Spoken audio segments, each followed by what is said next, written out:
출애굽기 33장 보도록 하겠습니다. 이제 출애굽기도 마무리되어 가네요. 33장 모세가 하나님의 영광을 보다. 자, 하나님은 이제 시내산에서 떠나고 이스라엘 백성이 떠나고 이스라엘 백성을 가나안 땅으로 인도하겠다고 말씀하십니다. 여호와의 사자를 통해서 인도하겠다고 말하죠. 하나님은 가시지 않고 여호와의 사자를 통해서 이제 율법도 주었고 제사법도 주었고 성막도 이제 다 주었으니까 이제 떠나라라고 말씀하시죠. 우리가 앞부분에서 32장에 보았듯이 아론과 이스라엘 백성들이 모세가 내려오지 않는다고 송아지 우상을 섬겼죠. 굉장히 하나님께서 이제 섭섭한 마음이죠. 그래서 이제 떠나라. 그런데 내가 가지 않겠다. 내가 사자를 보내겠다. 이렇게 말씀을 하십니다. 하나님은 목이 곧은 백성과 함께 하지 않겠다고 말씀하십니다. 왜냐하면 또 그래서 멸하실까봐 그런 것도 있죠. 이스라엘 백성들은 이 하나님의 음성을 듣고 말씀을 듣고 굉장히 슬퍼합니다. 그리고 몸을 단장하지 않죠. 뒤늦게 이제 회개를 합니다. 진작부터 좀 하나님 믿고 모세가 좀 더디 와도 이렇게 우상 만들고 이러지 말아야 되는데 이제 와서 겁먹고 이제 하나님이 함께 하시지 않는다 그러니까 또 이제 겁을 먹고 슬퍼하면서 몸을 단장하는 모습이죠. 우리 모습이 이런 거 많이 닮죠. 좋을 때는 모르고 꼭 이제 고난 뒤에야 하나님을 찾고 부르짖고 그럴 때가 얼마나 많습니까? 자, 하나님은 이스라엘 백성에게 장신구, 우상, 대부분 이 당시에 자기 멋을 위해서 하는 게 아니라 우상처럼 그 장신구를 섬겼어요. 몸에 지니고 다니는 것들. 그래서 그것을 떼고 몸에서 떼고 버리면 생각해 보겠다고 말씀을 하십니다. 자, 본문을 한번 보도록 할까요? 여호와께서 모세에게 이르시되 너는 내가 애굽 땅에서 인도하여 낸 백성과 함께 여기를 떠나서 내가 아브라함과 이삭과 야곱에게 맹세하여 내 자손에게 주기로 한 그 땅으로 올라가라. 자, 이제 가라 그 말이죠. 시내산에서 1년 머물렀는데 이제 떠나라라고 말씀하시죠. 그리고 아브라함, 이삭과 야곱이 살았던 그 가나안 땅을 주기로 하십니다.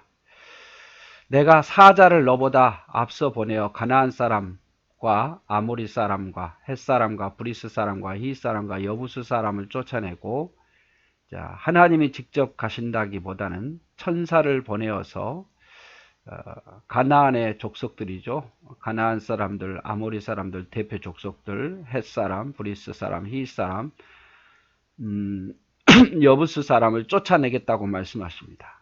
그러면서 너희를 적과 꿀이 흐르는 땅에 이르게 하려니와 나는 너희와 함께 올라가지 아니하리니 너희는 목이 곧은 백성인즉 내가 길에서 너희를 진멸할까 염려함이라 하시니라.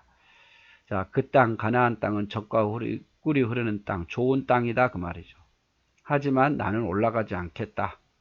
너희가 굉장히 교만하고 목이 곧은 백성이어서 또 원망할까 걱정된다.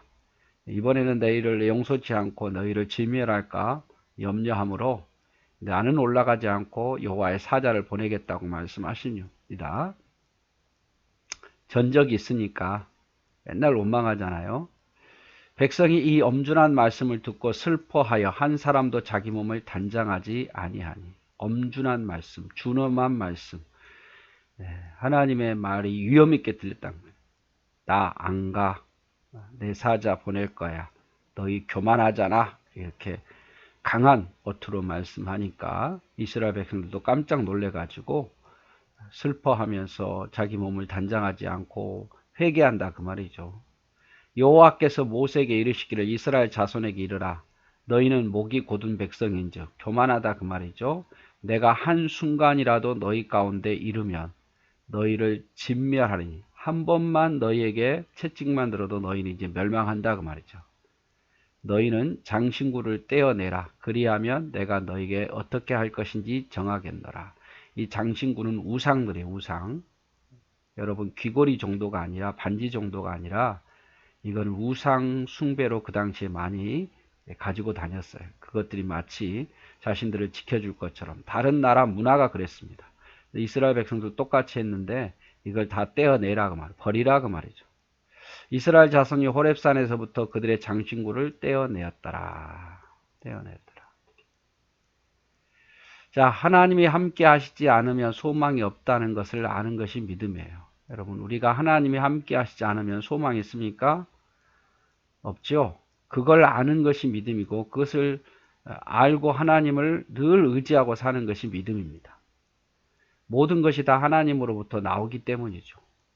모든 게 다 하나님으로부터 나와요. 교만은 하나님을 외면하고 살고 하나님 없이도 살 수 있다는 것. 이것이 교만한 생각입니다. 하나님 없이 찾지도 않고 외면하고 살아가는 것. 그게 교만이에요. 내가 너와 함께 있어 내가 어디로 가든지 너를 지키리라. 하나님이 함께 하셔야 되는 거예요. 이스라엘 백성이 회개한다는 표현으로서 하나님이 이제 함께 안 간다 그러니까 회개한다는 표현으로서 자신의 몸을 단장하지 않는 방법과 더러운 땅에 두어놓거나 자신의 옷을 찢고 베옷을 입는 행위, 죄를 머리에 뒤집어 쓰는 행동들이 있었습니다. 그래서 이스라엘 백성이 회개한다는 그 표현으로서 자신의 몸을 단장하지 않고 또 더러운 땅에 두어놓는다든지 자신의 옷을 찢는다든지 베옷, 그러니까 한마디로 말하면 그래 화려하지 않은 옷을 입는다든지 죄를 머리에 뒤집어 쓰는 행동이 바로 이스라엘 백성들이 회개한다는 표현이었어요. 그래서 성경에 보면 이런 행동들이 많이 나타납니다. 옷을 찢는 거, 뭐 죄를 뒤집어 쓰는 거, 뭐 굵은 베옷을 입는 거, 또 몸을 단장하지 않는 거, 뭐 이런 것들이죠. 근데 하나님은 너희는 옷을 찢지 말고 마음을 찢고 너희 하나님께로 돌아오라. 옷을 행동으로만 찢는 척 회개한 척 하지 말고 정말 마음을 찢으라 이 말이죠. 모세가 항상 장막을 취하여 진 밖에 쳐서 진과 멀리 떠나게 하고 회막이라 이름하니 여호와를 앙무하는 자는 다 진 바깥 회막으로 나아갔더라. 지금 이제 성막이 완성하기 전이에요. 성막을 완성하기 전에 하나님을 위한 장막을 세웠는데 그 장막을 진 밖으로 멀리 떨어져서 칩니다. 이걸 회막이라고 이야기했고, 왜냐하면 이스라엘 가운데 있다 보면 하나님이 또 진노하실까봐, 또 부정한 이스라엘 백성들 가운데 있게 하기 싫어서 모세가 성막을 만들기 이전에 그 장막을 백성들이 있는 데서 멀리 떠나서 텐트를 치죠. 그리고 이제 모세가 그 회막으로 떨어져 있는 이스라엘 진중에서 떨어져 있는 회막으로 나갈 때에 백성들이 일어나 자기 장막문에 서서 모세가 회막에 들어가기까지 바라보며 이제 굉장히 이스라엘 백성들이 눈치를 봅니다. 눈치를 봐요. 그래서 옛날 같으면 이러지도 않았을 텐데 모세가 회막으로 갈 때면 다 나와가지고 모세가 회막에 들어갈 때까지 배웅하는 거죠. 굉장히 예절을 갖춰서 모세가 회막에 들어갈 때 구름 기둥이 내려 회막문에 서며 여호와께서 모세와 말씀하시니, 자, 모세가 회막에 들어갈 때 하나님의 장막이죠. 아직 성막 이전입니다. 그 회막에 들어갈 때 구름 기둥이 회막에 내려옵니다. 왜 그랬겠어요? 하나님께서 모세의 권위를 세워주시는 거죠. 하나님이 임재한다는 표시를 백성들에게 보여주는 거예요. 모든 백성이 회막문에 구름 기둥에 서 있는 것을 보고 다 일어나 각기 장막문에서 서서 예배하며, 자, 회막 가운데에 하나님의 구름이 임재하는 것, 서 있는 것을 보고 거기서 예배하더라 그 말이죠. 예배하더라. 하나님을 경외하는 거죠. 굉장히 군기가 바짝 들었죠. 지금 송아지 우상을 한번 만들어 가지고 하나님의 진노를 한번 받고 난 뒤에는 이제 눈치 보고 군기가 바짝 든 모습이에요. 사람이 자기의 친구와 이야기함과 같이 여호와께서는 모세와 대면하여 말씀하시며, 모세는 진으로 돌아오나 눈의 아들 젊은 수종자 여호수아는 회막을 떠나지 아니하니라. 자, 하나님께서 친구와 이야기한 것 같이 모세와 이야기했다 그 말. 직접 보지는 않았겠죠. 대면했다는 말은 들을 수 있도록 하나님께서 말씀하셨어요. 누구에게도 이렇게 하지 않았는데 하나님 이렇게 하신 것은, 봐라 이스라엘 백성들아, 내가 모세를 얼마나 사랑하고 내가 모세를 얼마나 인정하는지를 보여주시기 위해서 그런 거예요. 그리고 모세는 진으로 돌아왔지만 눈의 아들 젊은 수정자, 모세 수정자 여호수아는 이 회막을 떠나지 아니했습니다. 뭐 여러 가지 이유가 있겠죠. 회막을 모세가 지키라고 이야기를 했든지, 또 누가 백성들이 가까이 하면 안 되니까 그걸 지켰던 것 같아요. 충성스러운 여호수아죠. 자, 회막, 회집의 장막, 하나님과 백성이 만나는 곳이고 성막이 만들어지기 전에 하나님이 승인한 청막이었습니다. 장막이라고도 하고 회막이라고도 하죠. 회막을 이스라엘 백성의 장막과 멀리 떨어져 설치했고 진노를 받을까봐, 그리고 하나님을 경외하는 자들은 또 그 곁으로 또 최대한 가까이 자신의 장막을 옮겼다 이렇게 표현하고 있습니다. 모세가 회막으로 나갈 때에 백성들이 나와 영접했고 모세가 회막에 들어가면 구름 기둥이 함께 했습니다. 그것을 보고 백성들은 여호와를 경외했죠. 그래서 하나님의 어떤 임재하심을 더 느끼게 하는 거예요. 하나님은 모세와 대면하여 말씀하십니다. 이것은 얼굴과 얼굴을 보고 한 것이 아니라 하나님의 영광을 보고도 죽지 않았음을 의미하는 겁니다. 아담의 범죄 이후로 하나님을 직접 보고서는 살아남을 수 없었습니다. 창세기 32장 30절에도, 신명기 5장 24절 25절에도, 사사기 13장 12절에도, 이사야서 6장 5절에도 이런 말을 하죠. 내가 하나님을 대면하였사오니, 하나님의 임재만, 그 광채만 봐도 죽는다고 생각했어요. 여호수아는 모세의 수종드는 자로 자신의 일에 충실했습니다. 밤낮 업무를 익혔고 자신을 강훈련시켰습니다. 혹시 일어날지 모르는 급박한 상황을 항상 대비했죠. 불침범 서는 거죠. 백성들이 거기 가까이 오면 안 되잖아요. 12절 모세가 여호와께 아뢰되 보시옵소서 주께서 내게 이 백성을 인도하여 올라가라 하시면서 나와 함께 보낼 자를 내게 지시하지 아니하나이다. 주께서 전에 말씀하시기를 나는 이름으로도 너를 알고 너도 내 앞에 은총을 입었다 하셨사온즉. 자, 하나님께서 모세에게 이스라엘 백성들을 데리고 가라고 그랬잖아요. 그런데 모세가 왜 하나님 이스라엘 백성들을 데리고 가라고 말씀하시면서 나와 함께할 어떤 자도 세워주시지 않습니까? 이렇게 말하죠. 하나님께서 전에 하나님께 은총을 입었다고 말씀하셨는데, 하나님이 함께 가달라는 소리예요. 나보고 내가 어떻게 혼자 갈 수 있습니까? 이 말이죠. 내가 참으로 주의 목전에 은총을 입었다면 원하건대 주의 길을 내게 보이사 내가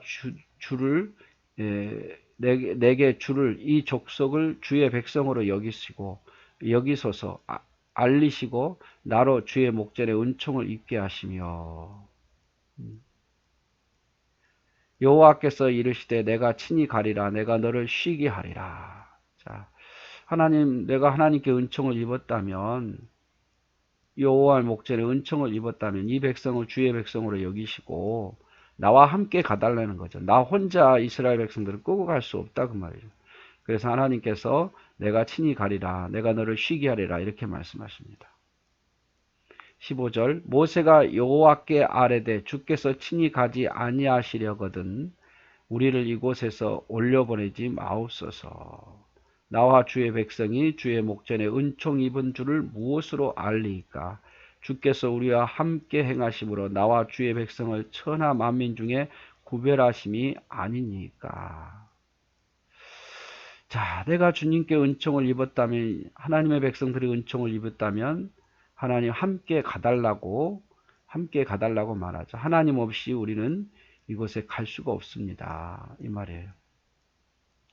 17절 여호와께서 모세에게 이르시되 내가 말한 이 일도 내가 하리니 너는 내 목전에 은총을 입었고 내가 이름으로도 너를 알미라. 가겠다고 말씀하시죠. 갈 거다. 사자만 보내는 것도 아니고 너만 보내는 것도 아니고 내가 너와 함께 하겠다. 너는 내 목전에 은총을 입었고 네가 진심으로 나를 알기에 내가 함께 가리라. 자, 여호와께서 이르시되 내가 친히 가리라 내가 너를 쉬게 하리라. 모세 혼자 어떻게 갑니까? 하나님 없이 여호와 사자만 어떻게 갑니까? 하나님이 함께해서 모세 곁에서 위로하고 또 모세를 도와 모세의 짐을 덜어주게 하겠다 그 말이에요. 여러분 이 말씀이 얼마나 위로가 됩니까? 여호와께서 이르시되 내가 친히 가리라. 내가 동석이를 쉬게 하리라. 예, 여러분 이름을 넣어보십시오. 내가 친히 가리라. 너와 함께 하리라 그 말이에요. 내가 너를 쉬게 하리라. 모세는 이스라엘 백성을 인도할 자신이 없음을 고백합니다. 나와 함께할 자를 지목하여 달라고 말하죠. 속뜻은 하나님이 함께 해달라 그 말입니다. 내가 너를 알고 너에게 은총을 내가 입었다라고 말씀을 하시죠. 하나님이 주의 길과 주를 내게 다시 한번 알려주시고 이스라엘 백성을 주의 백성으로 여겨달라고 당부합니다. 하나님이 함께 가지 않으시려거든 우리를 이곳에 올려보내지 마옵소서. 가나안 땅에 가지 않겠습니다. 이 말이에요. 하나님 없이는 안 된다는 걸 아는 거예요. 주의 은총을 입었다면 우리와 함께 해주시고 만민 중에 우리를 구별해 주옵소서. 모세의 말을 듣고 하나님은 이스라엘과 함께 가시겠다고 약속해 주십니다. 18절에 모세가 이르되 원하건대 주의 영광을 내게 보이소서. 이제 함께 가달라고 말씀하니까 그 보증으로 하나님의 영광을 내게 보여달라고 말합니다. 하나님의 영광을 여호와께서 이르시되 내가 내 모든 선한 것을 내 앞으로 지나가게 하고 여호와의 이름을 내 앞에 선포하리라. 나는 은혜 베풀 자에게 은혜를 베풀고 긍휼히 여길 자에게 긍휼을 베푸느니라. 모세가 이제 하나님께 주의 영광을 보여달라 그러니까 하나님께서 네 앞에 선한 것, 모든 선한 것, 하나님의 임재를 네 앞에 지나가게 하리라 그 말이에요. 그러면서 하나님이 나는 은혜 베풀 자에게 은혜를 베풀고 긍휼을 여길 자에게 긍휼히 여긴다. 이건 하나님 공의로우신 하나님이에요. 네가 하나님을 사랑하고 이렇게 나를 믿으니 내가 너에게 은혜를 베풀겠다 이 말이에요. 그러나 이스라엘 백성들처럼 교만하면 나는 은혜를 베풀지 않겠다 그 말이에요. 하나님은 은혜 베풀 자에게 은혜를 베풀고 긍휼히 여길 자를 긍휼히 여기십니다. 공의로우신 하나님이에요. 공의로우신 하나님. 내가 하나님을 위해서 아무것도 하지 않으면서 하나님께 뭔가 받기를 원한다. 그건 공의로우신 하나님이라고 할 수 없죠. 그래서 하나님은 열심히 하는 자에게 함께하여 공의로운 하나님 아니겠습니까? 20절 또 이르시되 너가 내 얼굴을 보지 못하리니 나를 보고 살 자가 없음이라. 내가 네 앞에 지나갈 건데 네가 내 얼굴을 보면 너 못 산다 이 말이죠. 여호와께서 또 이르시되 보라 내 곁에 한 장소가 있으니 너는 반석 위에 서라. 자, 바위 위에 서라 그 말이야. 내가 너 곁에 지나가겠다. 내 영광이 지나갈 때 내가 너를 반석 틈에 두고 내가 지나가도록 내 손으로 너를 덮었다가 손을 거두리니 내가 내 등불을 볼 것이 얼굴은 보지 못하리라. 하나님의 얼굴을 보면 실제로 하나님 모양과 형상이 없어요. 그러니까 하나님의 어떤 그 영광을 직접 보면 너 죽을 거다 그 말이에요. 그러니까 너는 반석에 서서 서면 내가 영광이 지나갈 때 너를 반석 틈에 두고 내가 내 손으로 너를 덮어줄 거다 그 말이에요. 반석 틈에 손까지 하나님이 덮어주니까 하나님의 직접적인 영광은 커버해 주겠다 그 말이에요. 하나님. 그걸 느끼긴 하면 커버해. 그렇지 않으면 모세가 죽게 되니까. 바위 위에 섰다가 하나님의 영광이 지나가는 것을 보면 죽게 되니까 바위 틈에 하나님이 내려가게 하시고 또 하나님의 손으로 덮어줘 가지고 살게 하시겠다 그 말이죠. 여호와께서 이르시되 내가 내 모든 선한 것을 내 앞에 지나가게 하고 여호와의 이름을 내 앞에 선포하리라. 나는 은혜 베풀 자에게 은혜를 베풀고 긍휼히 여길 자에게 긍휼을 베풀리라. 모세가 주의 영광을 보여달라는 말에 하나님 모세를 바위 위에 세우십니다. 놀랍게도 여호와의 불이 지나가는데도 모세는 죽지 않습니다. 왜? 그 순간 바위 틈으로 하나님이 들어가게 하시고 하나님의 손으로 가려주셨기 때문에 그런 거예요. 자, 은혜 베풀 자에게 은혜를 베풀고 긍휼히 여길 자에게 긍휼을 베푸신 하나님. 그래서 오늘은 이제 모세가 다시 하나님의 영광을 보죠. 32장에 이스라엘 백성들이 송아지 우상을 만들고 우리의 신이다고 이야기했는데 그 후유증으로 이제 회막을 옮기죠. 회막을 옮겨서 모세가 거기 들어갈 때 하나님 임재하시고 또 모세의 간곡한 기도를 듣고 이스라엘 백성들과 함께 하겠다고 하시면서 하나님의 영광을 보여줍니다. 네, 오늘 또 고생하셨습니다. 축복합니다.